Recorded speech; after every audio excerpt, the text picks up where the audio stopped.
Hey, Jeff Kears here. I'm coming from my house, as we all are in this time, digitally. That's what I want to talk to you about today, is looking at creative ways that we can get outside of maybe overloading our students with online video conferencing. We're running into situations, and I'm hearing from lots of youth pastors that their students are becoming less and less engaged. The novelty of online conferencing through Zoom or all these different apps, and just having digital conversation is as it's been going down. There's less patience, less space that they have in their mind for it, and the novelty has really run off, and it's gone down quite a bit. And I feel that too. I'm kind of tired of having all these Zoom calls. It's exhausting. It's a term that's being coined in the business world as being zoomed out.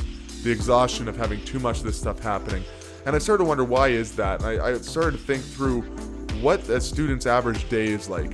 They're not just engaging in Zoom or Google Hangouts and having these video conferencing apps to engage in your small groups or your Friday night church or your Sunday morning church. It's not church exclusive, just like it's not business exclusive.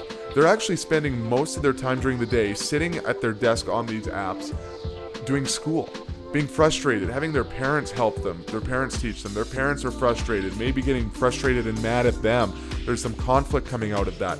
It's literally their school space. Could you imagine if we didn't have to be online and we went to their school every Friday and they had to sit in their desk where they were at all day from Monday to Friday learning math and science? And basically, I don't know about you, I never liked school. And if I had to do that in my youth group and my youth pastor was teaching me in my literal classroom, writing on the blackboard or the whiteboard, or now I think it's a digital smart board for all their notes, I would not be engaged. I would be like, I've had enough of this. I've had enough school. I don't want any more of this. This reminds me of the crappy day that I had.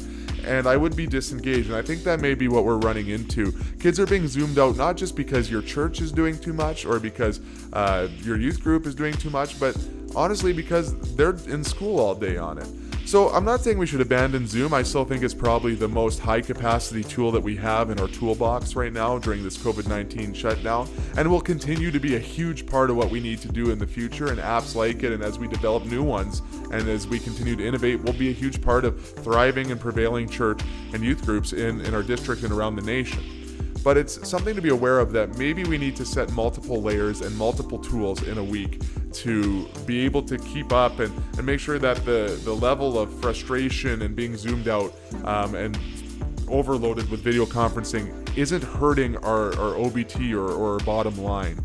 So maybe it's a matter of having a Monday night house party app hangout, and then maybe you do a Zoom call on Wednesday for small groups for those that want to come. But then you have a Friday opportunity where it's on YouTube or an Instagram video for content that they can just kind of watch and chill and learn. And there's maybe an opportunity, but it's not a mandatory thing to come to a Zoom chat about it after. There's so many different ways you could do it, and you're going to have to navigate it for your youth group. But at the end of the day, maybe we need to take a look at how much we're overloading our kids with this and realize that we're not the only game in town when it comes to using these different platforms.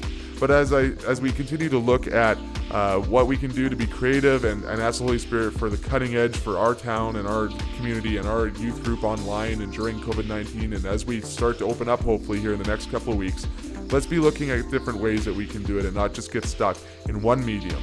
Because there's so many different ways we can do this, and if we're creative and if we put the work in, we're going to change the world for the better, and we're going to reach kids who don't know Jesus and see the kids that do know him, love him, and know him better than they did before they engaged with our youth ministries.